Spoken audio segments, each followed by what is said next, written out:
আশা করছি ভালো আছো। ক্লাস 12 আমরা গতদিন ফ্লো চার্ট করছিলাম। ফ্লো চার্টের প্র্যাকটিস ডে 1 ছিল গতদিন, এবং আজকে অন্য একটা প্যাসেজ নিয়ে ফ্লো চার্ট করব। তো মনে করে দেখো, ইউনিট 10 লেসন 2-তে একটা প্যাসেজ আছে, যে প্যাসেজের শিরোনামটা হচ্ছে কনফ্লিক্ট। শুরুটা হচ্ছে এরকম, কনফ্লিক্ট ক্যান বি ডেসক্রাইবড। তো এই ফ্লো চার্টটা আমার সাথে তোমাদের করতে হলে ওই প্যাসেজে তোমাদের যেতে হবে। ইউনিট 10 লেসন 2 বইটা খুলে ফেলো। আমি কোশ্চেনটা বোঝাচ্ছি এবং প্যাসেজটা সম্পর্কে তোমাদের একটু প্রাইমারি একটু ধারণা দিচ্ছি, যাতে করে তোমরা প্রস্তুতি নিতে পারো বই খুলে এবং উত্তরগুলো করতে পারো। তো প্যাসেজটা কী ছিল, যে কনফ্লিক্ট সম্পর্কে। কনফ্লিক্ট মানে হচ্ছে কি দ্বন্দ্ব, এবং এই দ্বন্দ্বটা আসলে কিসের দ্বন্দ্ব বা কার সাথে কার দ্বন্দ্ব, এটা একটা ব্যাপার।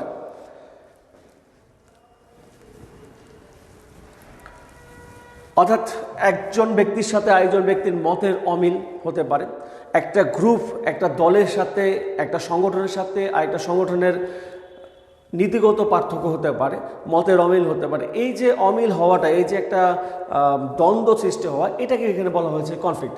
এবং পুরো প্যাসেজে আমরা যেটা পাবো, যে কনফ্লিক্টের বলতে আমরা যেটা বুঝি যে একটা দ্বন্দ্ব বা একটা সংঘর্ষ, এটাকে আমরা নেগেটিভলি নেই। কিন্তু কনফ্লিক্ট পুরো প্যাসেজটা পড়লে আমরা যেটা দেখবো, যে বাস্তব জীবনে কনফ্লিক্টটা আমাদের খুব দরকার, এবং প্রত্যেকটা মানুষই কিন্তু আমরা ব্যক্তিগতভাবে কনফ্লিক্টে পড়ি। অর্থাৎ কোনো কিছু পছন্দ করতে গেলে, বাছাই করতে গেলে যেমন আমরা কনফ্লিক্টে পড়ি। এই কনফ্লিক্টের ফল যেটা হয়, যে আমরা পরে বুঝতে পারি যে আমাদের যে বাছাইটা বা আমাদের যে দ্বন্দ্ব হয়েছিল কোনো কিছু বিষয়ে সিদ্ধান্ত নিতে, সেটা আমরা সঠিক নিয়েছিলাম না ভুল নিয়েছিলাম। যদি সঠিক নেই, তাহলে আমাদের কনফ্লিক্টটা ঠিক ছিল। অর্থাৎ আমাদের প্রত্যেকের জীবনে এই কনফ্লিক্টটা খুব গুরুত্বপূর্ণ। অর্থাৎ যেটাকে আমরা অন্তদ্বন্দ্ব বলে থাকি, যে প্রত্যেকটা মানুষের নিজের মধ্যে কোনো বিষয় নিয়ে, প্রতিটা ক্ষেত্রেই বিষয় নিয়ে, তুমি ধরো একটা শপিং করতে গেলে, শপিং মলে যে কোনো কিছু কিনতে যেয়ে তোমার মধ্যে একটা দ্বন্দ্ব হলো, যে এটা কিনবো না এটা কিনবো। একটা সিদ্ধান্ত নিতে গেলে, এটা করব কি করব না।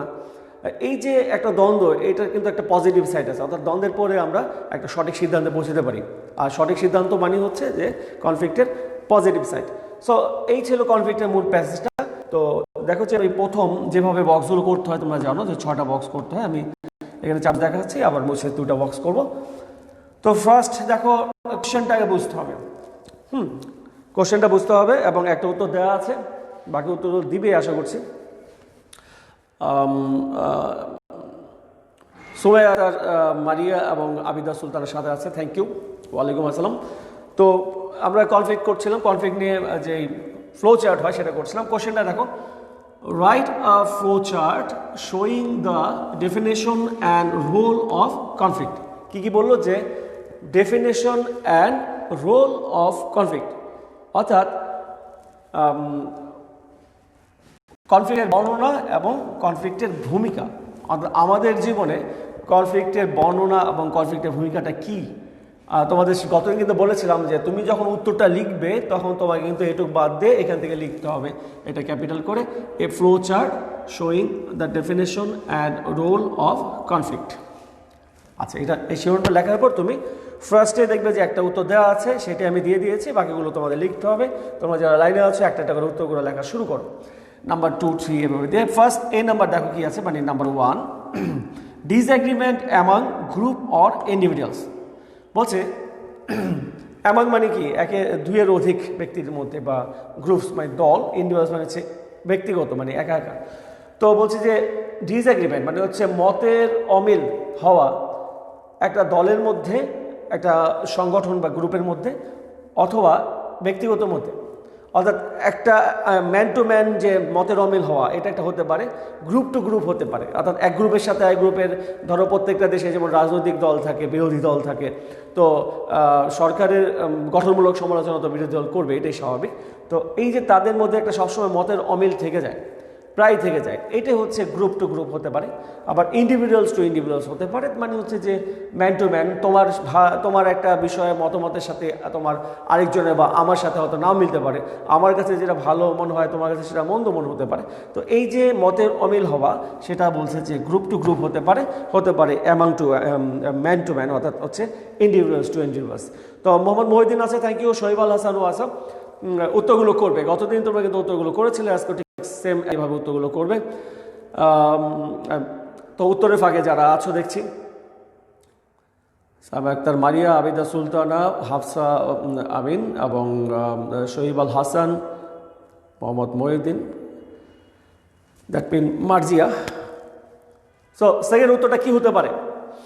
প্রশ্নটা ভালো করে বোঝো। আবার বলছি যে কনফ্লিক্টের বর্ণনা করতে বলেছে এবং কনফ্লিক্টের ভূমিকা, আমাদের জীবনে কনফ্লিক্টের ভূমিকা কি কি হতে পারে, যার একটি উত্তর দেওয়া আছে, disagreement among groups or individuals. Number 2 কি হতে পারে? দেখি তোমার উত্তরটা সঠিক হলে আমি এটাই লিখবো, আর নয়তো আমি নিজে উত্তর দেবো।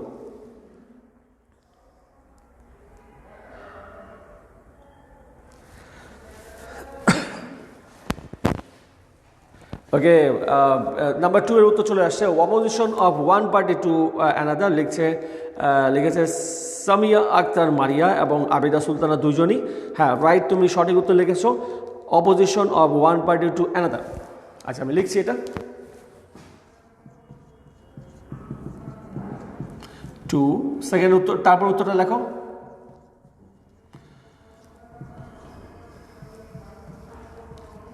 তো opposition two one party to another, কতদিনের রুল মনে হয় একটু মিসিং করেছো।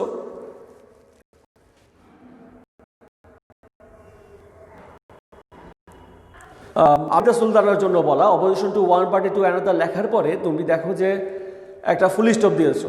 আমাদের উত্তরে কিন্তু কোনো ফুল স্টপ হবে না, বলা হয়েছিল যে স্টার্টিং ক্যাপিটাল হবে, উত্তরে ফুল স্টপ হবে না, মানে লাইনের শেষে ফুল স্টপ হবে না, কারণ এটা কোনো সম্পূর্ণ লাইন না, আমরা একটা পয়েন্ট আকারে লিখছি, এগুলোকে পয়েন্ট রাইটিং বলা হয়। এর আগে তোমাদের আগের যে সিলেবাস ছিল সেখানে এই টপিকটাকে পয়েন্ট রাইটিং বলা হতো। তো ওই রকমই ব্যাপার, অর্থাৎ তুমি যেটা বলছিলাম আবিদা সুলতান, তুমি কিন্তু ফুল স্টপ দিয়েছো, পরের কোনো উত্তরে ফুল স্টপ হবে না। তো সামিয়া আক্তার মারিয়া উত্তর লিখেছে variations in principles and values. Abida Sultan same. Number 3 যেটা উত্তর দিলে variations of principles and values, right. তো লিখে ফেলি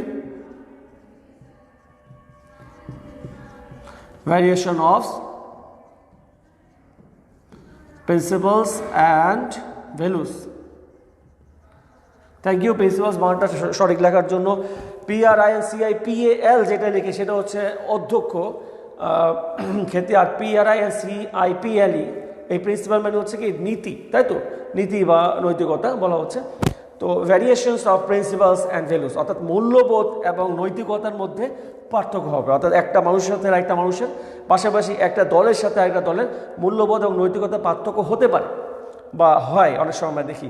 এইটাই বলছেন number 3 variation. So thank you variation number 3 উত্তর লিখেছো। চল দেখি নাম্বার 4 এর উত্তর কি হতে পারে, অর্থাৎ আইডিয়া এবং অ্যাকশনের মধ্যে কোনো অপোজিশন আসে কিনা। Number 4 opposition in entity and actions in different entities. তো বলছে যে আবিদা সুলতানও লিখেছে influences in actions and differences. Number 4 এর উত্তরগুলো একটু খুঁজে দিই। আবিদা সুলতানের সরি বলার কিছু নেই, ইটস ওকে, জাস্ট মনে রাখলেই হবে। নাম্বার 4 তুমি উত্তর দিয়েছো opposition in ideas and actions in different entities. Opposition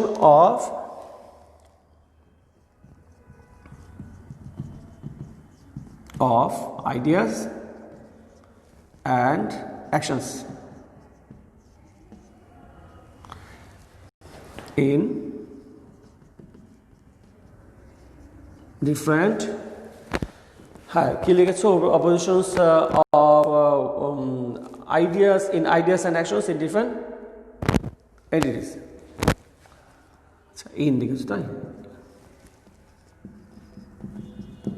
entities. ওকে, অর্থাৎ বিভিন্ন আইডিয়া এবং অ্যাকশনের ক্ষেত্রে একটা অপোজিশন একটা ব্যাপার থাকবে, অর্থাৎ এন্টিটিস শব্দ হচ্ছে সত্তা বা অস্তিত্ব, অর্থাৎ প্রত্যেকের একটা কাজের অ্যাকশন বলতে কিন্তু এমন না যে মারামারি, অ্যাকশন হচ্ছে কাজকে অ্যাকশন বলা হয়, যে ভার্বের একটা ভিন্ন নাম হচ্ছে অ্যাকশন, সিনোনিম। তো অপোজিশন প্রত্যেক ধারণা, ব্যক্তিগত ধারণার ক্ষেত্রে একটা অপোজিশন থাকবে, বিরোধী ব্যাপার থাকতে পারে, এন্ড অ্যাকশনস কালিত হতে পারে ইন ডিফারেন্ট এন্টিটিস, বিভিন্ন এন্টিটিস। এন্টিটিস মানে কি, কাজের সত্তা, তার অস্তিত্ব, তার মানুষের লাগে চাইলে বেঁচে থাকা, কাজের ধরনের ক্ষেত্রে অথবা তার চিন্তা ভাবনা বা আইডিয়ার ক্ষেত্রে তার অপোজিশন একটা ব্যাপার থাকতে পারে, একজনের সাথে একজনের অথবা এক গ্রুপের সাথে একজন। সো এই 4টা উত্তর দিলে ভেরি গুড। আমি মুছে দিয়ে পরের মানে 5 এবং 6 এর জন্য ঘর করছি। সো তোমরা উত্তরগুলো লেখা শুরু করে দাও।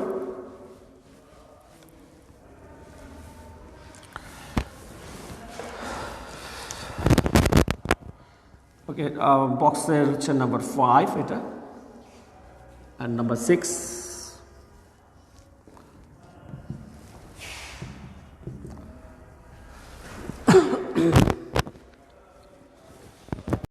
নাম্বার 5 এর উত্তরগুলো দেখতে পাচ্ছি যে বেশ কয়েকজন দিয়েছ। Influences on actions and decisions, Abida Sultana বলছে, এবং সামিয়া আক্তার মারিয়া বলছে influences on actions and decisions. And 6 উত্তর পেয়ে গিয়েছি, আমরা 5 উত্তরটাকে লিখি। সো 5 উত্তরটা বেশ ভালোই লিখেছো দুজনেই, both of you, thank you. Influence or influences on actions and decisions.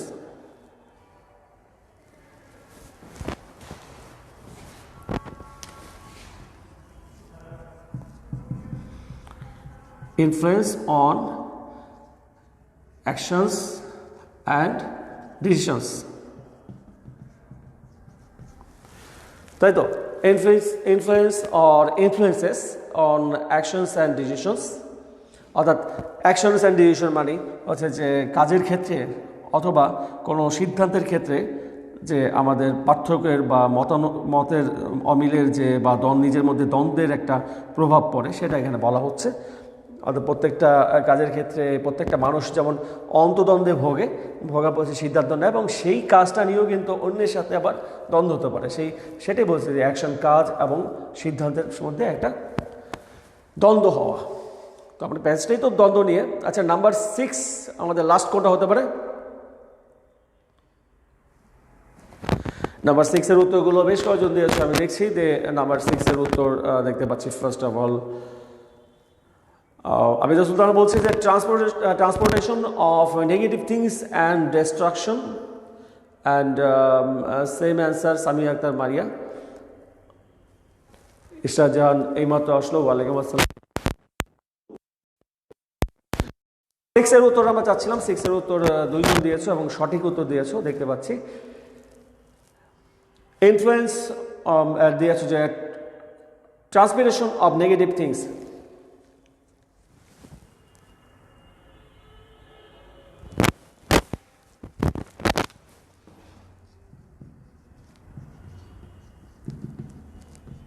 Transpiration of negative things. আচ্ছা, এই যে ট্রান্সপিরেশনটা লিখলে তোমরা যারা উত্তর লেখো তো, যে ট্রান্সপিরেশনের মানে এটা কি? আমি জাস্ট বুঝতে যাচ্ছি যে তুমি কি দেখে লিখছো না বুঝে লিখছো, মানে নিজের থেকে লিখছো না গাইড থেকে লিখছো, এটা তো আমার বুঝতে হবে না। অর্থাৎ না বুঝে লিখলে তো আসলে শুধু স্যারকে খুশি করার জন্য আমি কমেন্ট করছি বা সবাই দেখছে, এটা শেখা না। শেখা হচ্ছে যে আমি বুঝে লিখছি, ভুল হতে পারে, আমি তো আছি। সো কি বললাম যে ট্রান্সপিরেশন অফ নেগেটিভ থিংস। খুব ভালো উত্তর লিখেছো, বাট ট্রান্সপিরেশন শব্দ অর্থটা কি? যদি তুমি পারো অবশ্যই তুমি উত্তর লিখবে। বাংলায় ট্রান্সপিরেশনের মানেটা কি আমি জানতে চাচ্ছি। ট্রান্সমিশন অফ নেগেটিভ থিংস, অর্থাৎ এই যে নেগেটিভ থিংসটা থাকে প্রত্যেকের মধ্যে, যে একটা যে কোনো কাজের ক্ষেত্রে যে বা প্রত্যেকের মনের মধ্যে একটা দ্বন্দ্বের মধ্যে পজিটিভ নেগেটিভ দুইটাই থাকে, সেটা বলছে যে সেই নেগেটিভ ব্যাপারটাকে কি করে? ট্রান্সপিরেশন করে। সেই ট্রান্সপিরেশনটা কি সেটাই আমি জানতে চেয়েছি। ট্রান্সপিরেশন। সো সামিয়া আক্তার মারিয়া বলছে যে 6 এর উত্তর transmission of negative things. Transmission শব্দের অর্থটা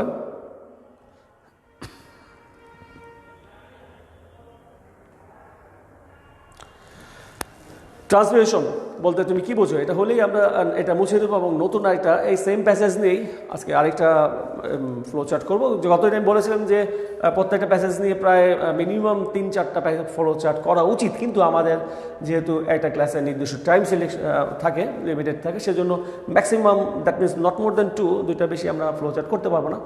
তো এটা পরে সেম অর্থাৎ কনফ্লিক্ট নিয়েই আমরা একটা ফ্লো চার্ট করবো। সো যা বলছিলাম যে ট্রান্সপিরেশন শব্দের অর্থ হচ্ছে অপসারণ করা বা দূর করা।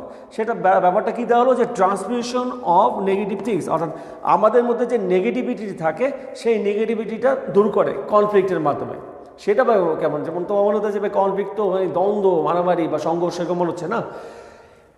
আসলে ব্যাপারটা কিন্তু এরকম যে এই কনফ্লিক্টের মাধ্যমেই, অর্থাৎ যেটা আমাদের নিজেদের মধ্যে হয় অন্তদ্বন্দ্ব, অর্থাৎ এই যে কোনো কিছু করা না বা না করার ভালো মন্দের যে একটা সিদ্ধান্ত, সেই সিদ্ধান্তের পরে আমাদের মধ্যে যে নেগেটিভিটি থাকে সেটা দূর হয়ে যায়। অর্থাৎ আমাদের সিদ্ধান্তের পরে যখন দেখি যে আমরা আমাদের কাজে সফল হয়েছি, অথবা আমার সিদ্ধান্ত সঠিক ছিল, বা ওই বিষয়ে ওই পরিস্থিতিতে আমি ওইভাবে চিন্তা করব, তাহলে আমার নেগেটিভিটি যা আছে নিজের মধ্যে সেটা দূর হয়ে যাবে। সো স্টুডেন্টস, এই ছিল আজকের ফার্স্ট ফ্লো চার্টটা। আমরা সেকেন্ড ফ্লো চার্ট করবো সেম প্যাসেজেই, আশা করছি পারবে। তো চলো আমরা আগে কোশ্চেনটা দেখি। এটা অনেকটা এরকম রাইটে ফ্লো চার্ট শোয়িং, তারপরে প্রশ্নটা করছি।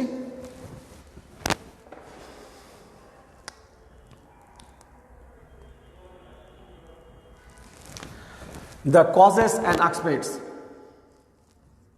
Causes and aspects of conflict. তো কজেস অ্যান্ড আস্পেক্টস নিশ্চয়ই বুঝতে পারছো। কজেস মানে হচ্ছে কারণ, এবং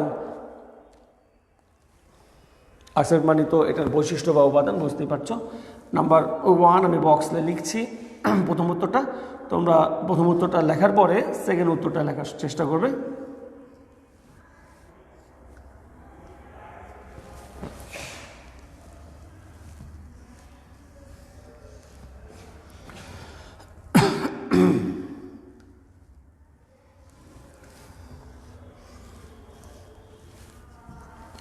আচ্ছা, যা বলছিলাম যে ফার্স্ট উত্তরটা, হ্যাঁ, নাম্বার 1-এর উত্তরটা হচ্ছে এরকম।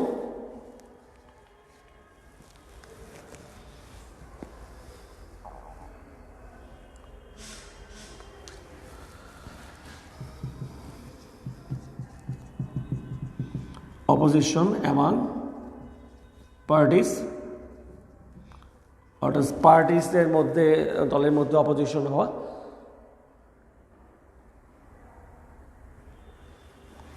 or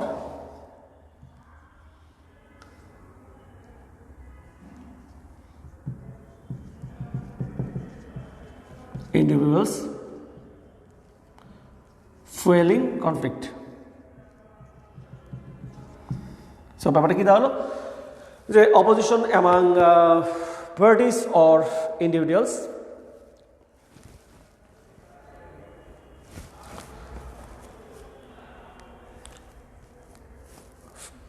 ফুয়েলিং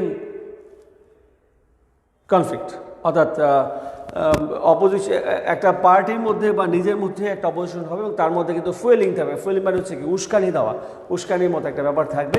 আর দেখা যাচ্ছে তোমার ব্যক্তিগত সিদ্ধান্তে কেউ উস্কানি দিচ্ছে, অথবা একটা দলের মধ্যে সিদ্ধান্তের ক্ষেত্রে বা তাদের নিজস্ব প্রিন্সিপালের ক্ষেত্রে, ন্যায় নীতির ক্ষেত্রে সেটা বিরোধী করে অন্যরা আবার উস্কানি দিচ্ছে, বা বিরোধী দল বিরোধিতা করছে, সাথে অন্য কোনো তৃতীয় দলে সে উস্কানি দিচ্ছে, বা দ্যাট মিনস ফুয়েলিং করছে।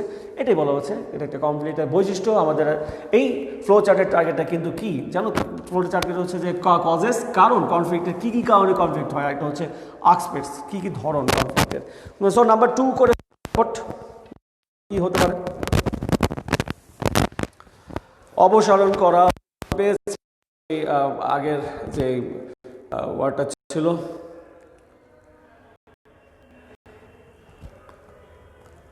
আমাদের সাথে জয়েন করে Mitu, thank you Mitu.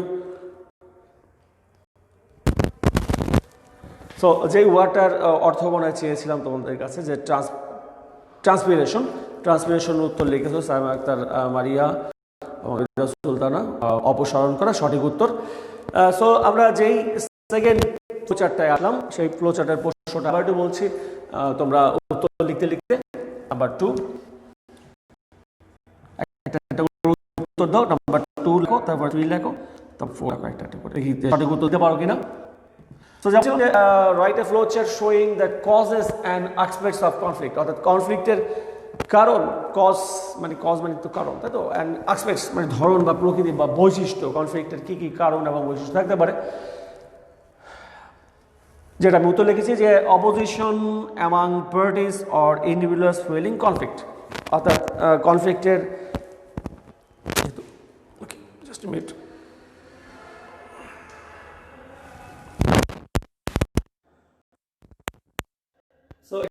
Second উত্তরটা কি হতে পারে? আমি মোটামুটি তোমাদের একটু উত্তর হিংস দিতে পারি। সেটা অনেকটা এরকম যে দেখো,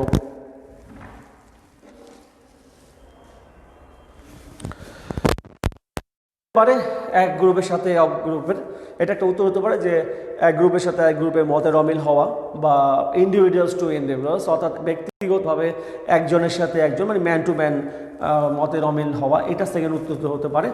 অমিল মানে অপোজিশন, এটা একটা হতে পারে। ডিসএগ্রিমেন্ট হতে পারে। সো অমিল হিসাবে তুমি কিন্তু ডিসএগ্রিমেন্ট দিয়ে এখানে উত্তরটা শুরু করতে পারো, চেষ্টা করো। মনে হয় তুমি উত্তর লিখেছো বেশ কয়েকজন, দেখতে পাচ্ছি যে ফার্স্ট উত্তরটা কি হতে পারে দেখি। হয় তোমার ফার্স্ট উত্তর, কারণ তোমাদের 5টা উত্তর লিখতে জানো। হ্যাঁ, disagreement among groups or individuals, Samia Akhtar Maria, okay, ও ফার্স্ট দেবে আশা করছি। গ্রুপস অর ইন্ডিভিজুয়ালস, তাহলে এটা নাম্বার 2, দ্যাট মিনস তোমাদের উত্তরে প্রথম উত্তর হতে পারে কিনা লিখে ফেলি। ডিসএগ্রিমেন্টস নাম্বার 3, তাহলে তোমরা লেখো ডিসএগ্রিমেন্টস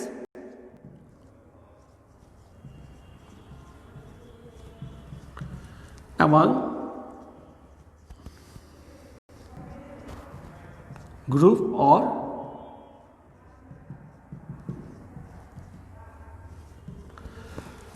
ডিসএগ্রিমেন্টস among গ্রুপ অর ইন্ডিভিজুয়ালস, যেই উত্তরটার মাইন্ড হচ্ছে ডিসএগ্রিমেন্ট হচ্ছে মতের অমিল বা মতনৈক্য হওয়া among কাদের মধ্যে, গ্রুপসের মধ্যে, মানে group to group, or individuals, groups হতে পারে শব্দটা, এবং গ্রুপস অর ইন্ডিভিজুয়ালস, ব্যক্তিগতভাবে বা দলীয়ভাবে, অর্থাৎ সংগঠন বা দল বা যাই বলো না কেন, দলীয়ভাবে এবং ব্যক্তিগতভাবে ডিসএগ্রিমেন্ট হওয়া, কোনো মতের সাথে অমিল হওয়া, এটা একটা উত্তর হতে পারে।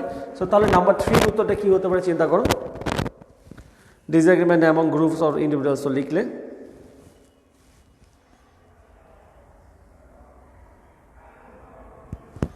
একটা, যেমন আমি তোমাদের একটু উত্তর হিস দেয় যে লক্ষ্যের পরিবর্তন হতে পারে, লক্ষ্যের পার্থক্য হতে পারে। লক্ষ্য মানে কি, যে একটা প্রত্যেকটা দলের একটা নির্দিষ্ট লক্ষ্য বা উদ্দেশ্য থাকে, বা প্রত্যেকটা মানুষের কাজের একটা নির্দিষ্ট উদ্দেশ্য থাকে, যে এই কাজটা এটা করার জন্য আমি কাজটা করছি, এইটা পাওয়ার জন্য, বা এটা এই যে পাওয়া বা করা, বা এই যে সমাধান করা, এই যে একটা উদ্দেশ্য নিয়ে কাজ করা, সেটা বলছে যে উদ্দেশ্য নিয়ে কাজ করা, বা এই উদ্দেশ্য নিয়ে কাজ করতে গেলে নিজেদের মধ্যে একটা কনফ্লিক্ট হতে পারে, যেটা হচ্ছে তোমার অবজেক্টিভ ডিফারেন্সে যেটাকে বলা হয়।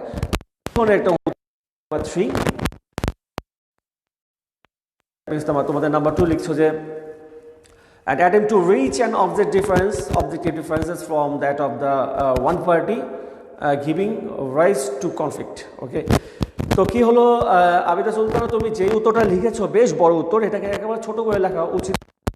তোমার উত্তর একেবারে ফুল স্টপ না দিলেও একটা পরিপূর্ণ লাইন হয়ে গিয়েছে। দেখো যে আমি এই উত্তরটাকে একটু ছোট করে লিখছি, তোমার উত্তরটা কিন্তু সঠিক আছে, এই জন্য thank you.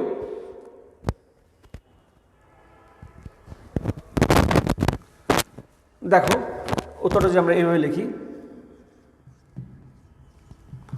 Objective differences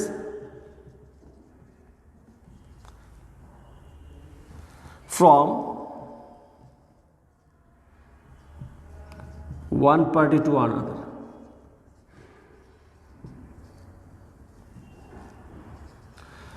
objective difference or differences from one party to another, differences দিতে পারি। তো লক্ষ্যগতভাবে পার্থক্য হতে পারে এক দল থেকে আরেক দলের। ওয়ান পার্টি টু অ্যানাদার মানে হচ্ছে one party to another party, এটা অ্যানাদার বলতেই অ্যানাদার পার্টি বোঝে, আর নতুন করে পার্টি লিখতে হয় না। আমাদের টার্গেটটা কি, আমরা যত ছোটো করে আমাদের ব্যাপারটা হচ্ছে, ফার্স্ট ডে যেমন গতদিন আমি রুলগুলো বলেছিলাম যে 7 to 8, নট মোর দেন 8, অর্থাৎ 8-এর উপরে যাতে শব্দ না হয় খেয়াল রাখবে। এর চেয়ে 8 হলেও তো বেশ বড় হয়ে যায় উত্তরটা। তো চেষ্টা থাকবে যে আমরা যত ছোট করে উত্তরটা আমরা মূল বিষয়টা পয়েন্টটা তুলে ধরতে পারি। সেক্ষেত্রে তুমি চাইলে এই যে ফ্রেজ আকারে লিখতে পারো, অথবা তুমি লিখতে পারো ইনফিনিটিভ আকারে, জিরান্ড আকারে, সেটা তো গতদিন বলা হয়েছে। তো আমরা কী লিখলাম number 3, objective differences from one party to another, অর্থাৎ এক পার্টির থেকে আরেক পার্টির বা এক দল থেকে আরেক দলের যে লক্ষ্য বা উদ্দেশ্যের পার্থক্য সেটা বোঝে। তাহলে নাম্বার 4 কী হতে পারে?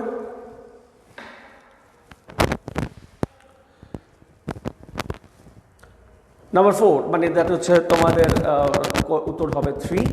কী হতে পারে 3 উত্তরটা লিখে ফেলো। আচ্ছা, 3 উত্তর লিখতে লিখতে আমি পরে এই দুটো ঘর মুছে দিয়ে 5 করছি, তো দেরি হতেই পারে।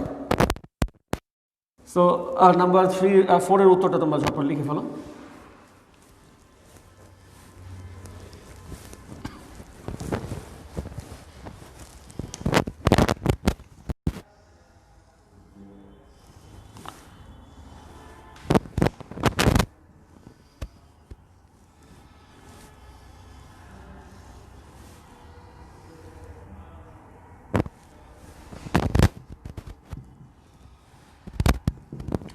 যারা এই মুহূর্তে জয়েন করলে বা ঠিক ক্লাসের এই জায়গায় এসে যারা জয়েন করবে তারা কিন্তু এরকম ভেবো না 5, 6, 3, 4 এটা আবার কেমন এই হলো, তাই না?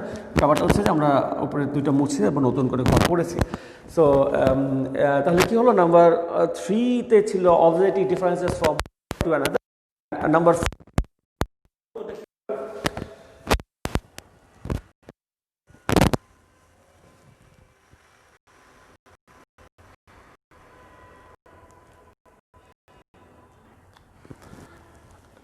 আচ্ছা, আব্দুল হাদি ক্লাস নাম্বার 3 আমাদের উত্তরগুলো পেলে বেশি ভালো হয়। দ্যাট মিন্স নাম্বার 4 এর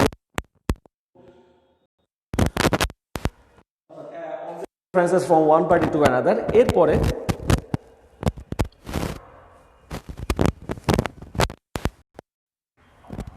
হ্যাভিং ধরে বুঝে লিখি various sets of values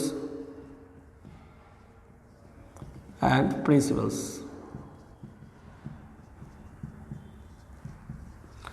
Having various sets of values and principles.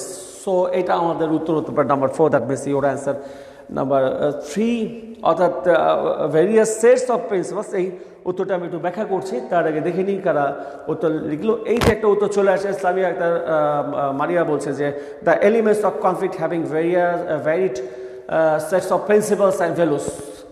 Samia দেখো যে আমি সঠিক উত্তর লিখেছো, বাট তোমার উত্তরটাকে কিন্তু আমি আরও একটু শর্ট ফর্মে লিখলাম। তারপর আমার দেখো প্রায় 5 থেকে 6টা ওয়ার্ড হয়ে গিয়েছে, তোমার উত্তরটা কিন্তু আরও বড়। তো চেষ্টা করবে যে উত্তরটাকে একটু যত ছোটো করে উপস্থাপন করা যায়, কিন্তু উত্তরটা ঠিক থাকে যাতে। এখানে কিন্তু দেখো তোমার লাইনটাকে আমি শর্ট করে লিখেছি, having various sets of values and principles. অর্থাৎ ভ্যালুস এবং প্রিন্সিপালসের মধ্যে একটা হ্যাভিং ভেরিয়াস সেটস, অনেকগুলো, প্রত্যেকের একটা নিজস্ব আলাদা বা প্রত্যেকটা দলের একটা নিজস্ব আলাদা ভ্যালুস অর্থাৎ নিজস্ব মূল্যবোধ এবং প্রিন্সিপালস ন্যায়নীতি থাকবে। অর্থাৎ প্রত্যেকটা মানুষেরই অথবা প্রত্যেকটা সংগঠন বা দলেরই নিজস্ব কিছু দলীয় বা ব্যক্তিগত মূল্যবোধ এবং ন্যায়নীতি থাকবে বা নীতিবোধ থাকবে, সেইটা নিয়েই কিন্তু তারা কাজ করবে। ঠিক আছে? আচ্ছা, তো কি বললাম যে having various sets of values and principles, এটা তোমাদের একটা উত্তর নাম্বার 4, যেটা সিরিয়ালের নাম্বার 4, তোমার কিন্তু উত্তর নাম্বার 3। তো চলো দেখি নাম্বার 5, মানে হচ্ছে তোমার 4 নম্বর উত্তরটা তুমি কি লেখো আমি দেখি, তারপরে আমি উত্তরগুলো বলবো। তো যা বলছিলাম যে নাম্বার 3 এবং 4 দেখো যে আমরা যে সকল, আর একটা জিনিস খেয়াল রাখতে হবে, তুমি একই উত্তর বা কাছাকাছি ধরনের উত্তর কিন্তু তুমি রিপিট করতে পারবে না। তো তুমি যদি প্রায় ঘুরিয়ে ফিরিয়ে একই উত্তর লেখো তাহলে কিন্তু তোমার উত্তরটা, মানে প্রথমটা ঠিক থাকবে, পয়েন্টটা কাটা যাবে। তো কি হতে পারে, সাউন্ড ঠিক আছে? আচ্ছা,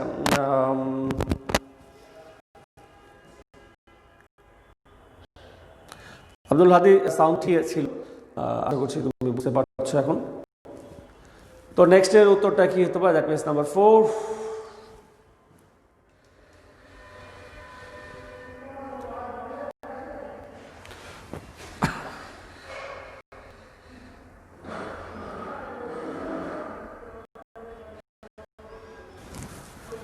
various sets of values and principles এর পরের উত্তরটা কি হতে পারে, আমি একটু উত্তর হিন্ট দিচ্ছি।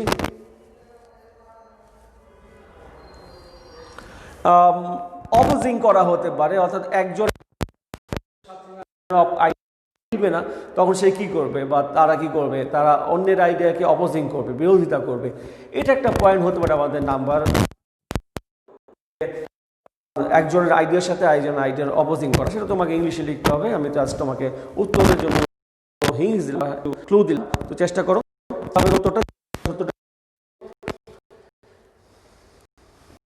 নাম্বার 5 এর জন্য অ্যান্ড নাম্বার 5 পড়লে 6টা করে ফেলবে।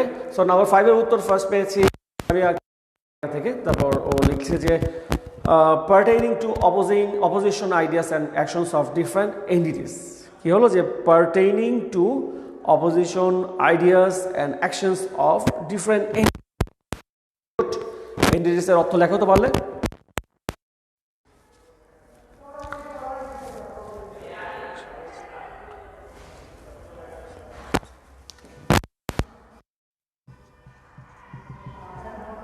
Opposing ideas and actions of different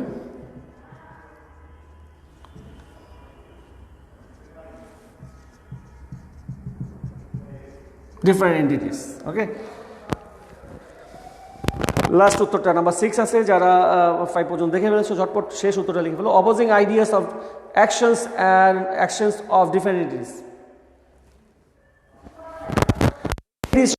অর্থ হচ্ছে যে সত্তা বা অস্তিত্ব, অর্থাৎ অপোজিং করা অন্যের আইডিয়ার সাথে এবং অ্যাকশনের সাথে অফ ডিফারেন্ট এন্টিটিস। বিভিন্ন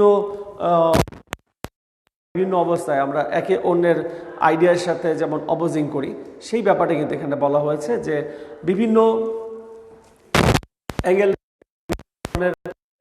অন্যের মতামতের সাথে যখন অস্তিত্বের মিল হয় না, দলীয় অস্তিত্ব বা ব্যক্তিগত অস্তিত্ব হতে পারে, তখন কি হয় যে এক ধরনের অ্যাকশন হয় বা এক ধরনের কার্যক্রমগুলো হয়, যেটা কি একটা আইডিয়া অন্যের আইডিয়াকে, অন্যের মতামতকে বা অন্যের কাজ, আমি ওই কাজটাকে মেনে নিতে পারছি না বা আমার কাছে ওই কাজটা ভুল মনে হচ্ছে।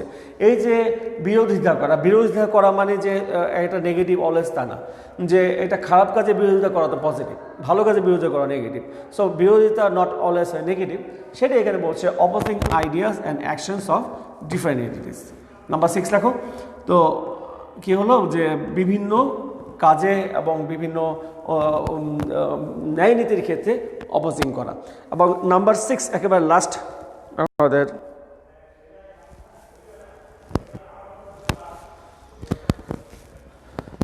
এবং এই যে কনফ্লিক্ট নাম্বার 6 যেটা উত্তরটা মোটামুটি চাচ্ছে যে এই কনফ্লিক্টে বলে কি হবে যে একটা পুরো একটা বিরোধী ভাবাপন্ন একটা পরিবেশ সৃষ্টি হয়ে যেতে পারে। এটা হতে পারে যে একটা দল যদি আরেকটা দলকে সবসময় অপোজিং করতে থাকে বা একটা মানুষ যদি আরেকটা মানুষকে সবসময় অপোজিং করতে থাকে, তাহলে নিজেদের মধ্যে একটা শত্রু ভাবাপন্ন পরিবেশ, একটা বিরোধী পরিবেশ সৃষ্টি হতে পারে। এতে কিন্তু দেখা যাচ্ছে যে ভালো কাজ করতে গিয়ে বারবার বাধা সৃষ্টি হচ্ছে, অথবা খারাপ কাজ করতে যে যারা ভালো মানে ওই কাজটাকে খারাপ মনে করছে বা আসলেই খারাপ, তো সেই কাজটাকে বাধা দিতে গেলে দেখা যাচ্ছে যে খারাপ লোকটা সে তার কাজে বারবার বাধা পাচ্ছে। অর্থাৎ এই যে একটা অপোজিং আইডিয়া বা অপোজিশন বা একটা ডিফারেন্ট একটা অ্যান্টাগনিস্টিক স্টেট থাকে, সেটাই এখানে বলা হচ্ছে নাম্বার 6-এর জন্য। আচ্ছা, আবিদা সুলতান সব গ্রিন দেখছে, কেন গ্রিন দেখছে? যা গ্রিন দেখা একেবারে খারাপ না, অন্তত লাল বাতি না দেখাচ্ছে, গ্রিন দেখাতে কিন্তু বেশ ভালোই মনে হচ্ছে, তাই না? স্যার নেট প্রবলেম হচ্ছে। Saima Akhtar Maria, Abida Sultan happy new year, okay thank you. Leading to antagonistic state, হ্যাঁ উত্তর দিয়েছ নাম্বার 6। আবিদা সুলতান উত্তর দিয়েছে leading to state, right answer. আমরা এই উত্তরটাই লিখি, leading to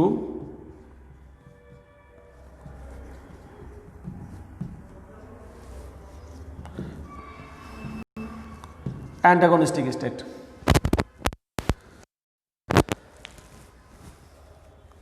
অ্যান্টাগনিস্টিক মানে হচ্ছে বিরোধী বা শত্রু ভাব, যেটাকে একটা বলেছিলাম একটু আগে, যে এই অ্যান্টাগনিস্টিক শব্দটার অর্থ হচ্ছে বিরোধী বা শত্রু ভাবাপন্ন একটা স্টেট বা একটা পরিবেশ বা একটা অবস্থার সৃষ্টি হয়। এটাও কনফ্লিক্টের একটা ফল বা টু অ্যান্টাগনিস্টিক স্টেট লিখেছো, ওকে।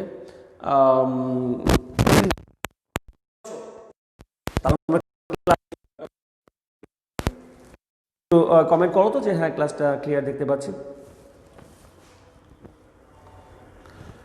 ক্লিয়ার দেখতে পারলে ক্লিয়ার লেখো, তাহলে ক্লাসটা আমি শেষ করে দিচ্ছি। তো স্টুডেন্টস লাস্ট উত্তরটা যা ছিল যে লিডিং টু অ্যান্টাগনিস্টিক স্টেট, একটা শত্রু ভাবাপন্ন পরিবেশের সৃষ্টি হয়। তো এই ছিল কনফ্লিক্টের প্রধান বৈশিষ্ট্য বা কারণ, যে সকল কারণে আমরা কনফ্লিক্ট দেখতে পাচ্ছি, যে নিজেদের মধ্যে বা দলের মধ্যে একটা কনফ্লিক্ট হয় মতামতের ক্ষেত্রে বা আদর্শের ক্ষেত্রে, তাই না? নট ক্লিয়ার, আমি স্টিল নট ক্লিয়ার।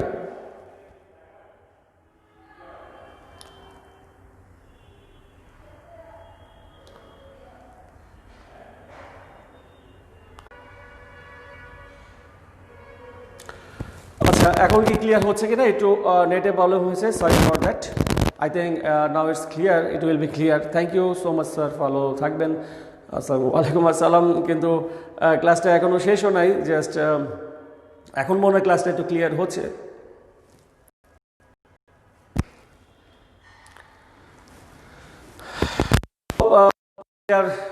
নেটে প্রবলেম যেটা বলছিলাম, তোমার বা আমার দিক থেকে হতেই পারে। তো যা বলছিলাম যে কনফ্লিক্ট নিয়ে আমরা দুইটা প্যাসেজ করলাম, এবং এই দুইটা প্যাসেজ কনফ্লিক্ট প্যাসেজ না, দুইটা ফ্লো চার্ট করলাম। তো এই দুইটা ফ্লো চার্টই কনফ্লিক্টের জন্য যথেষ্ট না, তবে মোটামুটি কনফ্লিক্ট বোঝার জন্য যথেষ্ট।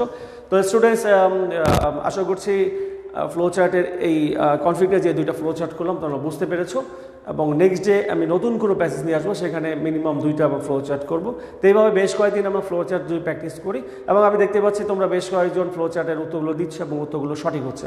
So thank you for that. এই যে তোমরা চেষ্টা করছো এবং হচ্ছে, এটা অবশ্যই একটা সুফল পাওয়ার ব্যাপার, এবং এটা ভালো। আর আরেকটা বিষয় হচ্ছে, যেটা ক্লাসের শুরুতে বলা ছিল দরকার ছিল, সেটা আমি শেষে বলি। সবাইকে হ্যাপি নিউ ইয়ার। আজকে যেহেতু বছরে তোমাদের সাথে আমাদের প্রথম দিন, একেবারে প্রথম ক্লাস হলো, তো সবাই ভালো থাকবে, এবং এই বছরটা যাতে আমাদের খুব ভালো যায়, গত বছরের মতো যাতে খারাপ না যায়, এই বছর যাতে ভালো যায়। সো নেক্সট ডে আবার দেখা হবে ফ্লো চার্ট নিয়ে, সেই পর্যন্ত সবাই ভালো থাকবে। Thank you very much and welcome for my next class.